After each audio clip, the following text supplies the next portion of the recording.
ಇರಪ್ಪ okay ready roll sir ನಿಮ್ಮ cinema ಬಗ್ಗೆ ಇದಕ್ಕೆ ಮಾಡ್ಕೊಂತಾರೆ ಪ್ರಿಪ್ರೇಷನು ಆಮೇಲೆ ಭಾಳಷ್ಟು ಪ್ರಮೋಟ್ ಮಾಡ್ತಾ ಇದ್ದಾರೆ ಖುಷಿ ಆಗುತ್ತೆ ಮುಂದೆ ಬಂದು ಪ್ರಮೋಟ್ ಮಾಡೋದ್ರ ಬಗ್ಗೆ ಇತ್ತೀಚೆಗೆ ನಾಯಕ ನಟರು ಸ್ವಲ್ಪ ಹಿಂದೆನೇ ಪ್ರಮೋಟ್ ಮಾಡೋ ವಿಚಾರದಲ್ಲಿ ಪ್ರೊಡ್ಯೂಸರ್ ದುಡ್ಡು ಹಾಕಿದರೆ ನೀವು ಮಾಡ್ತಾ ಇದ್ದೀರಾ ಮುಂದೆ ಹೇಳಿ ಸರ್. ನಾನು ಇದುವರೆಗೂ ಕನ್ನಡ ಚಿತ್ರರಂಗದಲ್ಲಿ ನಾನು ಮಾಡಿರೋ 140 ಸಿನಿಮಾಗಳು ನಿರ್ಮಾಪಕರು ನನಗೆ ಹಣ ಕೊಟ್ಟಿದ್ದಾರೆ, ನನ್ನ ಪಾತ್ರ ಮುಗಿತು ಮನೆಗೆ ಹೋಗ್ತೀನಿ ಅನ್ನೋ ಕ್ಯಾರೆಕ್ಟರ್ ನನಗೆ ಗೊತ್ತಿರೂ ಇಲ್ಲ. ಯಾವುದೇ ನಿರ್ಮಾಪಕ ನನ್ನ ಜೊತೆ ಬಂದರೆ ಡೇ 1 ಸ್ಕ್ರಿಪ್ಟಿಂದ ಏನು ಓಂಕಾರ ಮಾಡ್ತಾರೆ ಅವರು ರಿಲೀಸ್ ಆಗಿ ಅವ್ರ ಕಲೆಕ್ಷನ್ನು ಅವರು ಜೋಬ್ ಹೋಗೋವರು ನಾನು ನನ್ನ ಕರ್ತವ್ಯನ ಮಾಡುವಂಥ ವ್ಯಕ್ತಿ ಅಂತ ಇಡೀ ಉದ್ಯಮಕ್ಕೆ. ಕಾರಣ ಏನು ಅಂದರೆ ನಾನು ಬರೀ ನಟ, ನಾನು ಒಬ್ಬ ಪ್ರೊಡ್ಯೂಸರ್ ಹೌದು, ಡಿಸ್ಟ್ರಿಬ್ಯೂಟರ್ ಹೌದು, ಒಂದು ಸಿನಿಮಾ ರಂಗದ ಎಲ್ಲ ಭಾಗದಲ್ಲೂ ನಾನು ಕೆಲಸ ಮಾಡ್ತೀನಿ. ಹಾಗಾಗಿ ನಾನು ಹೆಚ್ಚಿನ ಜವಾಬ್ದಾರಿ. ನಾನು ಎಲ್ಲರಿಗೂ ವಿನಂತಿ ಮಾಡೋದೇನು ಅಂತಂದರೆ ನಿಮ್ಮ ಚಿತ್ರಕ್ಕೆ ನೀವೇ ಪ್ರಚಾರ ಮಾಡದೆ ಹೋದರೆ, ಈಗ ಉದಾಹರಣೆಗೆ ನಮ್ಮ ಚಿತ್ರದ ನಾಯಕಿಗೆ ನಾವು ಕೇಳ್ಕೊಂಡ್ವಿ, ಬನ್ನಿ ಅಂತ ಕೇಳಿದ್ವಿ.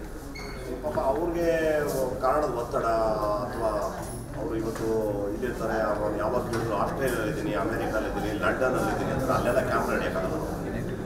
ಹಾಗಾಗಿ ತಮ್ಮ ಅವಶ್ಯಕತೆ ಇದ್ದಾಗ ನಮಗೆ ಹೇಳಿ ನಾವು ಬಳಸ್ಕೊತೀವಿ ಅಂತ ಡಿಸೆಂಬರ್ಗೆ ಸಿಗ್ತೀವಿ ಅಂತ ಹೇಳಿದ್ರು. ಅದಾದಮೇಲೆ ಡಿಸೆಂಬರ್ಗೆ ಪ್ರಯತ್ನ ಪಟ್ಟಾಗ ಫೋನ್ ಸ್ವಿಚ್ ಆಫ್ ಆಗಿತ್ತು. ಸೊ ಹಂಗಾಗಿ ಅವರು ನೈಜೀರಿಯಾಗೆ ಹೋಗಿರ್ಬೋದು ಅಂತ ಡಿಸೈಡ್ ಮಾಡ್ತೀವಿ.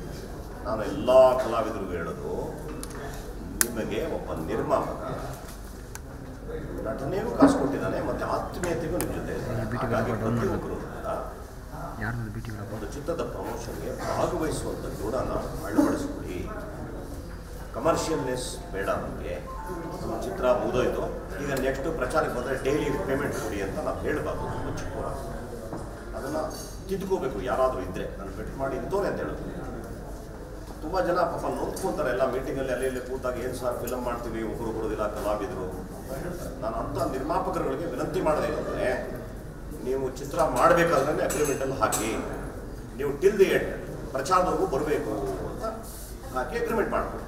ಇಲ್ಲಿ ಯಾರೂ ಅಗ್ರಿಮೆಂಟ್ ಮಾಡೋದು ಯಾವ ಒಂದು ಇದಿಲ್ಲ, ಏನೋ ಬಾಯಿ ಮಾತಲ್ಲಿ ಮಾತಾಡ್ಕೊಡ್ತಾರೆ. ತುಂಬ ಜನ ಹೊಸಬರು ಇದ್ದಾರೆ, ಎಲ್ರಿಗೂ ಒಂದು ಮಾಹಿತಿ ಕೊಡ್ತಾ ಇದ್ದೀನಿ. ನಟ ನಟಿ ಯಾರೇ ಆದರೂ ಬರೀ ಆ್ಯಕ್ಟ್ ಮಾಡೋದಕ್ಕಲ್ಲ, ಅವ್ರ ಪ್ರಚಾರಕ್ಕೂ ಕೂಡ ಭಾಗವಹಿಸ್ಬೇಕು. ಅದನ್ನು ಅಗ್ರಿಮೆಂಟಲ್ಲಿ ಮೆನ್ಷನ್ ಮಾಡಿಬಿಡಿ. ಅದಕ್ಕೆ ಅವ್ರು ಒಪ್ಪಲಿಲ್ಲ ಅಂದರೆ ಅಂಥವ್ರನ್ನ ಬಿಟ್ಟು ಯಾರು ನೀವು ಸಹಕಾರ ಮಾಡ್ತಾರೆ ಅಂಥವ್ರ ಜೊತೆ ಕೆಲಸ ಮಾಡಿ. That's all, simple. ಇಲ್ಲಪ್ಪ, ನನಗೆ ಯಾವ ಸೆಂಟಿಮೆಂಟು ಇಲ್ಲ. ನಮ್ಮ ಎದ್ದೇಳು ಮಂಜುನಾಥ ಗುರುಪ್ರಸಾದ ಮಾಡಿದಾಗ ಅದು ತುಂಬ ಇಷ್ಟ ಆಯಿತು. ಅದೇನೋ ಅಲ್ಲಿಂದ ಬೆಸ್ಕೊಂಡು 2-3 ಚಿತ್ರ ಆ ಥರ ಟೈಟ್ಲು ಏನೋ ಹಂಗೆ ಬಂದಿದೆ. ನನಗೆ ಯಾವ ಸೆಂಟಿಮೆಂಟ್ ಇಲ್ಲ. ನಾನು ಆ ಥರ ಎಲ್ಲ ಈ ಅಕ್ಷರದಲ್ಲೇ ಮಾಡಿದ್ರೆ ಸಿನಿಮಾ ಓಡುತ್ತೆ ಅದೆಲ್ಲ ನಾನು ಯಾವುದೂ ನಂಬಲ್ಲ. ನಾನು ನನ್ನ ಕೆಲಸದಲ್ಲಿ ನಂಬಿಕೆ ಇಟ್ಟಿರೋನು ಮತ್ತು ನನ್ನ ಶ್ರದ್ಧೆಯೊಳಗೆ ನಂಬಿಕೆ ಇಟ್ಕೊಂಡಿದ್ದೀನಿ. ನನಗೆ ಇವತ್ತು ನೋಡಿ, ನಾನು 6:30ಗೆ ಅಲಾರಾಮ್ ಇಟ್ಟಿದ್ದೆ, 5 ಗಂಟೆಗೆ ಎಚ್ಚರಿಕೆ ಆಗೋಯಿತು. ದಟ್ ಈಸ್ ದಿ ಸೆನ್ಸು, ನನಗೆ ಇವತ್ತು ಕರ್ತವ್ಯ ಇದೆ ಅಂತ ನನ್ನ ಮೈಂಡ್ ನನಗೆ ಹೇಳುತ್ತೆ. ಆ ಥರ ಶ್ರದ್ಧೆ ಭಕ್ತಿನ ಮಾಡ್ತೀನಿ. ನನಗೆ ಯಾವುದು ರೈಮಿಂಗ್ ಇದ್ದರೆ ಚೆನ್ನಾಗಿರುತ್ತೆ. ಅಂದರೆ ನಮ್ಮ ಟೈಟ್ಲ್ ಇಡೋದೇ ಒಂದು ಟೆಕ್ನಿಕ್. ನಿಮ್ಗೆ ಇಷ್ಟುದ್ದ ಗೋವಿಂದ ಕೃಷ್ಣ ನಾರಾಯಣ ಹರೇ ಕೃಷ್ಣ ಹರೇ ರಾಮ ಅಂತ ಇಷ್ಟುದ್ದ ಇಟ್ಬಿಟ್ರೆ ಜನ ಓದೋದು ಬೇಜಾರಾಗ್ಬಿಡುತ್ತೆ. ಶಾರ್ಟ್ ಆಗಿರಬೇಕು, ಒಂದು ಸ್ಮೈಲ್ ಬರಬೇಕು ಫೇಸ್. ಇದು ಒಂದು ಟೆಕ್ನಿಕ್. ಮೇಲ್ಕೋಟೆ ಮಂಜ, ಮೇಲ್ಕೋಟೆ ಅಂದರೆ ಅವರೇ ಯೋಚನೆ ಮಾಡ್ತಾರೆ, ಇವರು ಬೇರೆ ಇರಬೇಕು ಅನ್ನೋ ಒಂದು ತಮಾಷೆಗೆ ಸಿಟ್ಟಾಗ್ತದೆ ಅಂತೇಳಿ ಒಂದು ರೈಮಿಂಗ್ಗೋಸ್ಕರ ಮೇಲ್ಕೋಟೆ ಮಂಜ.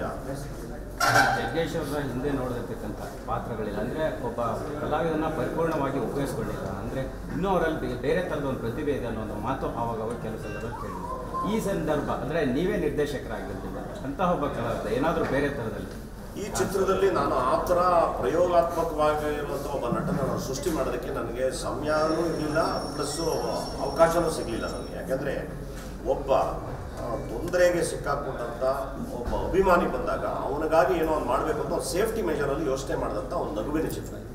ಸೊ ಹಂಗಾಗಿಲ್ಲ. ಮುಂದೆ ತಾವು ಹೇಳುವಂಥ ವಿಭಿನ್ನವಾದ ಚಿತ್ರ ಅಂತ ಏನು ಹೇಳಿದ್ರಿ, ಇವತ್ತು ನಾನು ಯಾವುದೇ ಸ್ಕ್ರಿಪ್ಟ್ ಬಂದರೂ ಬೇರೆ ಡೈಮೆನ್ಷನ್ ಇದೆಯಾ ಇದ್ರೆ ಮಾಡ್ತೀನಿ. ಒಂದು ಕಾಲಕ್ಕೆ ದುಡ್ಡುಗೋಸ್ಕರ ಮಾಡ್ತಿದ್ದೆ, ಇವತ್ತು ನಿಮ್ಮೆಲ್ಲರೂ ಪ್ರೀತಿ ವಿಶ್ವಾಸದಿಂದ ನಾವೇ 10 ಜನಕ್ಕೆ ಸಾಕತ್ರ ಇದ್ದೀನಿ. ನನಗೆ ದುಡ್ಡಿನ ಅವಶ್ಯಕತೆ ಇಲ್ಲ, ನನಗೆ ಕೃತಿಗಳು ಬೇಕು. ಸೊ ಹಾಗಾಗಿ ನಾನು ಭಾಳ ಜವಾಬ್ದಾರಿಯಿಂದ ಆಯ್ಕೆ ಮಾಡ್ಕೊತಾ ಇದ್ದೀನಿ. ಮುಂದೆ ಮಾತ್ರ ಡಿಫ್ರೆಂಟ್ ಪಿಕ್ಚರ್ಸಲ್ಲೇ ಬರಬೇಕು ಅನ್ನೋ ಆಸೆ.